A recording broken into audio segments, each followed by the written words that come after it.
조용히 참기만 했는데 정작 사람들은 내 편 하나 없을 때 좋다고 도와줬던 일인데 당연하다는 듯 고맙다 한마디 없이 넘겨질 때, 혹은 회의 자리에서 누가 나를 무시하는 듯한 말을 했을 때도 괜히 분위기 깰까봐 꾹 참았는데, 돌아서 나오는 길 스스로가 너무 초라하게 느껴졌던 순간, 여러분은 혹시 그런 경험 있으신가요? 나는 왜 항상 이런 역할을 맡게 되는 걸까? 왜 나만 다 참고 배려하고 결국엔 무시당할까? 마음이 약해서? 아니면 싸우기 싫어서? 그렇다면 참지 않고 착하지 않으면 되는 걸까요? 문제는 단 3초 만에 벌어집니다. 말을 꺼낼지 말지 망설이는 그 3초 사이, 상대는 당신을 만만한 사람으로 기억하기 시작하죠. 그리고 어느 순간부터 회의 중에는 내 말만 잘리고, 가족끼리도 내 의견은 제일 마지막에 들리고, 심지어 친구들 사이에서도 너는 그냥 그거 해 하고 역할을 정해버립니다. 억울한 일입니다. 정말 착해서 그런 것 같은데 왜 사람들은 그 착함을 약점으로 여길까요? 오늘은 그 답을 함께 찾아보려고 합니다. 마음 착한 사람이 오히려 무시당하는 그 가혹한 진실 속에 숨어있는 우리 삶의 심리적 메커니즘을 하나하나 들여다보겠습니다. 왜일까요? 착한 성격이면 사람들이 더 좋아하고 존중해줘야 할 것 같은데 현실은 자주 그렇지 않습니다. 오늘 우리가 마주할 주제는 이렇습니다. 왜 착한 사람일수록 무시당할까? 이 단순한 질문 안에는 인간 심리의 복잡한 원리가 숨어 있습니다. 그래서 오늘은 이 질문에 명확한 답을 드릴 겁니다. 왜 그런 일이 벌어지고 어떤 심리적 이유가 작동하며 우리는 어떤 태도를 가져야 하는지 세 가지의 구체적인 열쇠로 나누어 말씀드릴 예정입니다. 그리고 여러분 안에 착함이 더는 무시받는 성격이 아니라 품격 있는 영향력으로 발휘되도록 함께 길을 찾아보겠습니다. 지금부터 함께 살펴봅니다.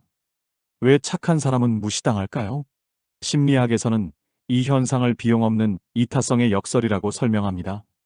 즉, 누군가 계속 참아주고 도와주는 걸 볼 때 사람들은 그 호의를 점점 당연한 일로 받아들이게 된다는 겁니다. 그리고 당연한 건 고마워하지 않아도 된다고 여기죠. 정신분석학자 카렌 호나이는 인간의 내면에 있는 세 가지 움직임을 말한 적이 있습니다. 타인에게 다가가는 사람, 타인에게서 멀어지는 사람, 타인을 지배하려는 사람. 그중 타인에게 다가가는 사람은 겉으로는 참 따뜻하고 친절하지만 사실은 거절당하고 싶지 않은 불안과 사랑받고 싶은 갈망이 숨어 있다고 말했죠. 이건 단순히 이론에만 있는 이야기가 아닙니다. 예를 들어 볼게요. 회사에서 늘 남의 부탁을 잘 들어주던 한 동료가 있었습니다. 처음에는 사람들도 정말 착하다, 고마운 사람이야 했죠. 그런데 시간이 흐를수록 점점 더 많은 사람이 일을 떠맡기기 시작합니다. 그리고 어느 순간 그가 자기 일에 집중하고 싶다고 하자 "왜 그래? 너답지 않게라는 말이 돌아옵니다. 그는 더 이상 감사한 존재가 아니라 도와주는 게 기본값인 사람이 되어버린 겁니다. 왜 이런 일이 벌어질까요? 그 중심에는 경계 없음이라는 문제가 있습니다. 착한 사람은 흔히 갈등을 피하고자 합니다. 그냥 내가 참는 게 낫지, 이걸로 싸우고 싶진 않아. 그런데 그 반복이 결국 나도 존중받아야 할 존재라는 메시지를 지우게 만듭니다. 심리학자 애덤 그랜트는 그의 책 기브 앤 테이크에서 사람을 세 부류로 나눕니다. 주는 사람, 받는 사람, 받은 만큼 주는 사람.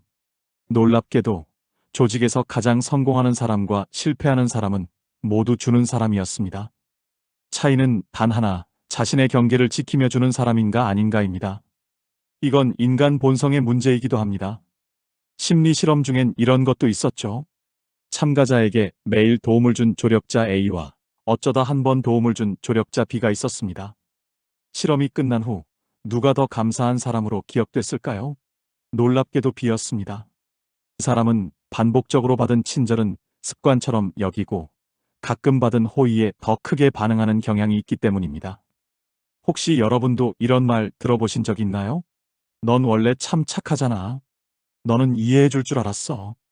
이 말은 따뜻해 보이지만 사실은 당신의 감정을 무시하는 합리화일 수 있습니다. 그리고 당신의 착함을 빌미로 책임을 떠넘기는 말이기도 하죠. 착한 사람은 왜 이렇게 되었을까요? 그 뿌리를 들여다보면 종종 어린 시절의 경험과도 연결됩니다.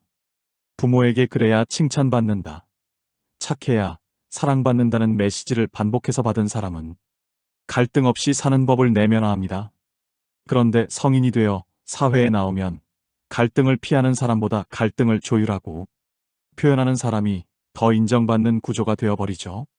다시 말해, 착한 사람은 사회 시스템에 안 맞는 방식으로 살아가는 셈입니다. 그래서 무시당하기도, 감정이 소외되기도 쉬운 겁니다. 그렇다고 착함을 버려야 할까요? 절대 아닙니다. 착함은 분명히 강점입니다. 다만 방향과 방식을 다시 잡아야 하는 것이죠. 착함을 지키면서도 무시당하지 않으려면 단 하나만 기억하셔야 합니다. 착한 사람이 되는 것과 만만한 사람이 되는 것은 다르다는 사실입니다. 그래서 우리는 다음과 같은 자세를 함께 가져야 합니다.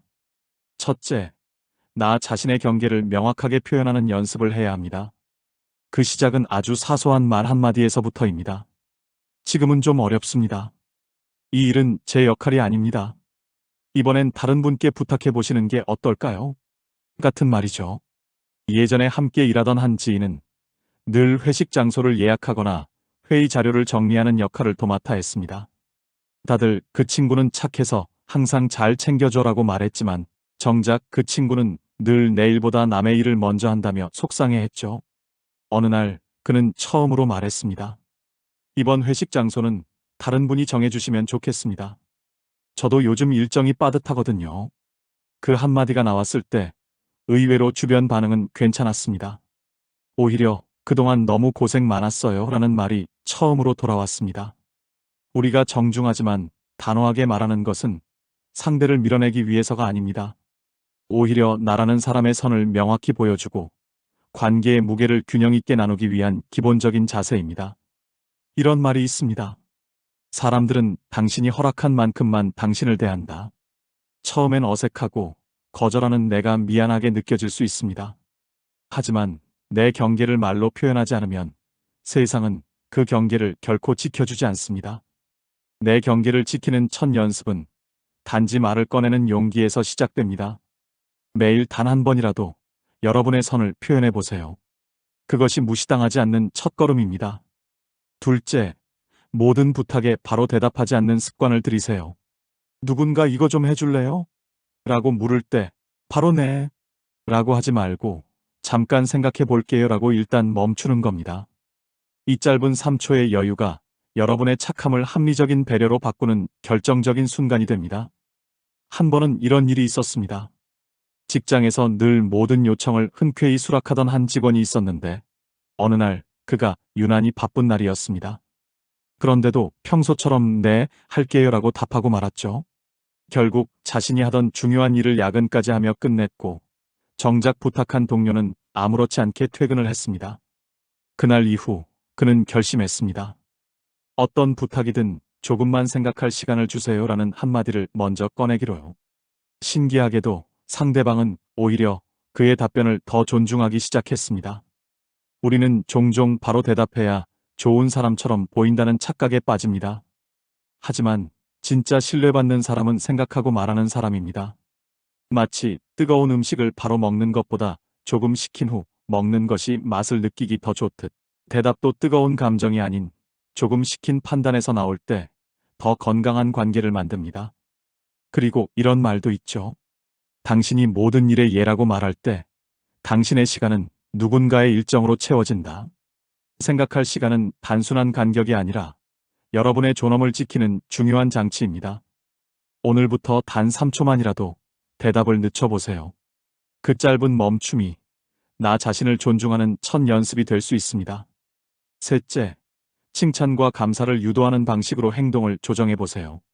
내가 베푼 호의가 존중받지 못하고 당연시되는 느낌이 들었다면 똑같은 방식으로 반복하지 마시고 조금 다른 방식으로 반응을 조절해보는 겁니다.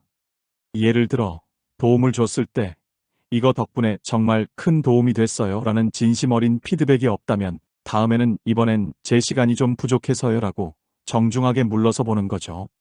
실제로 한 지인은 회사에서 모든 사람의 생일을 챙기는 사람이었습니다. 케이크를 준비하고 카드에 손편지를 쓰고 조용히 분위기를 만들어주는 일까지 도맡았죠. 그런데 몇 달이 지나도록 누구도 그에게 고마워라는 말을 직접 하지 않았습니다. 심지어 그의 생일엔 아무도 기억조차 못했습니다. 그때 그는 알게 되었습니다. 반복되는 배려가 감사가 아닌 배경음이 될 수도 있다는 걸요. 그래서 다음 생일부터는 그냥 조용히 지나갔고, 그제서야 몇몇 동료들이 이번엔 안 챙겨요? 하고 묻기 시작했습니다. 그제야 그의 존재와 노력이 드러났던 겁니다. 우리가 기대하는 건 보상이 아니라 인정입니다. 그러나 인정은 저절로 오지 않습니다. 내가 베푼 것의 가치를 상대가 자각할 수 있게 행동의 양과 표현을 조절하는 것이 필요합니다. 이와 관련해 프랑스 철학자 파스칼은 이런 말을 남겼습니다. 사람은 고마움보다 의무에는 덜 감동한다. 우리가 받은 도움을 당연히 여기지 않도록 때로는 멈춤이 필요하다는 뜻이겠죠. 내 호의는 단순한 성격이 아니라 존중받아야 할 자산입니다. 나눌 수 있는 것도 중요하지만 언제 어떻게 나눌 것인지 결정하는 것도 내가 가진 권리입니다. 그러니 단호하면서도 부드럽게, 때로는 한 발 물러서는 선택도 하세요. 그래야 착함이 가벼워지지 않습니다. 넷째, 자신에게 묻는 질문을 바꿔야 합니다. 우리는 흔히 이걸 도와주는 게 착한 걸까? 라고 묻습니다. 하지만 그보다 더 중요한 질문은 이것입니다. 내가 이걸 하면 나는 어떤 감정을 느끼게 될까? 입니다. 착한 행동 자체가 문제가 아니라 그 행동이 내 안에 어떤 감정의 흔적을 남기느냐가 핵심이죠. 한 번은 지인이 말했습니다. 나는 도와준 뒤에 자꾸 서운한 감정이 남아요. 그런데 그런 나 자신이 또 미워지더라고요. 이 말에 많은 분들이 공감하실 겁니다. 겉으로는 착했지만 속으로는 억울하거나 외로운 감정이 밀려올 때 그건 나의 마음이 아직 말하지 못한 것이 있기 때문입니다. 그래서 우리는 질문을 바꿔야 합니다. 상대를 위한 결정이기 전에 나 자신을 위한 선택이 되어야 합니다. 마음속으로 한 번쯤 이렇게도 물어보세요. 나라면 친구에게 이 말 할 수 있을까?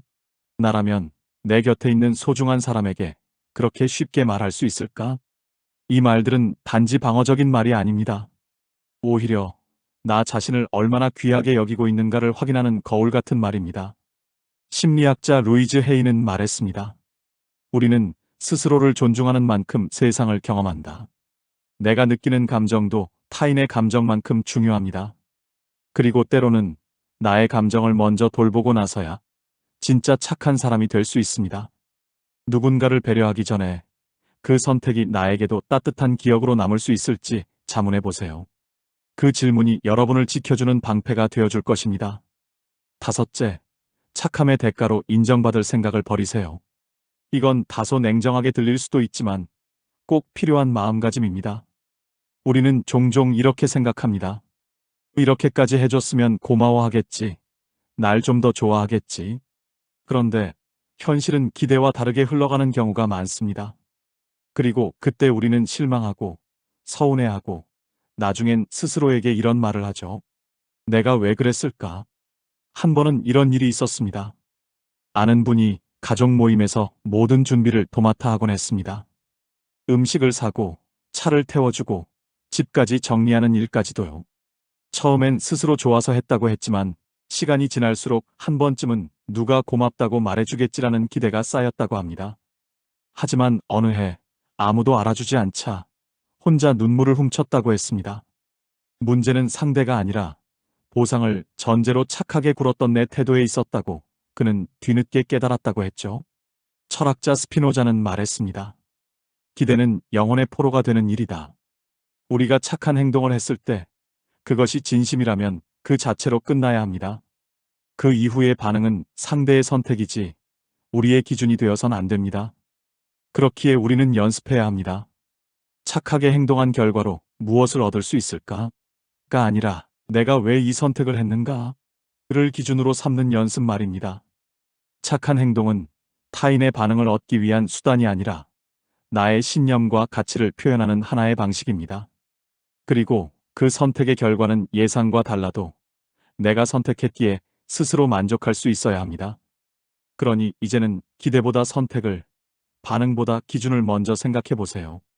인정은 누군가에게서 오는 게 아니라 내 결정에 책임질 수 있는 나 자신에게서 오는 것입니다.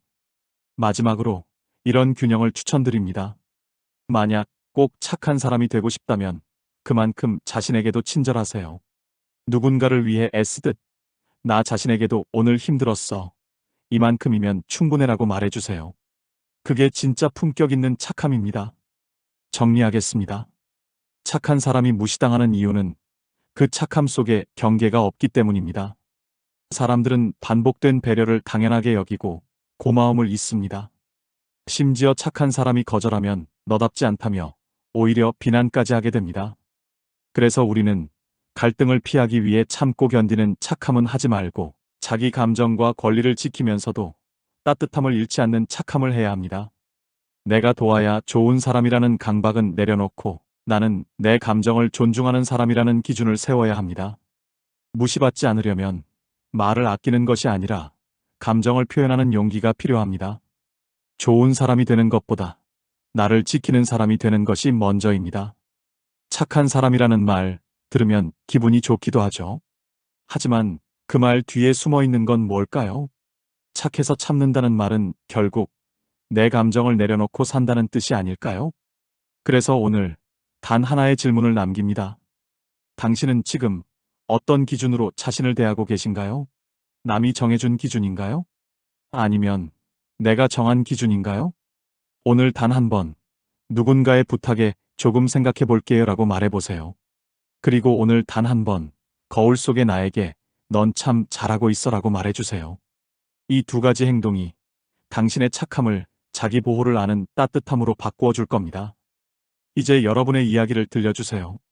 여러분이 겪은 무시당하는 착함의 순간 또는 그걸 어떻게 극복했는지 댓글로 나눠주세요. 그 이야기 하나하나가 다른 이에게는 큰 용기와 위로가 될 수 있습니다. 오늘 이야기가 도움이 되셨다면 주변에 있는 따뜻하지만 늘 참기만 하는 분들과 꼭 공유해 주세요. 그리고 좋아요와 구독으로 저를 응원해 주세요. 여러분의 응원 하나하나가 저에게는 정말 큰 힘이 됩니다. 오늘도 당신의 착함이 결코 작아지지 않고 당신을 더 빛나게 하기를 바랍니다. 행복한 하루 되세요.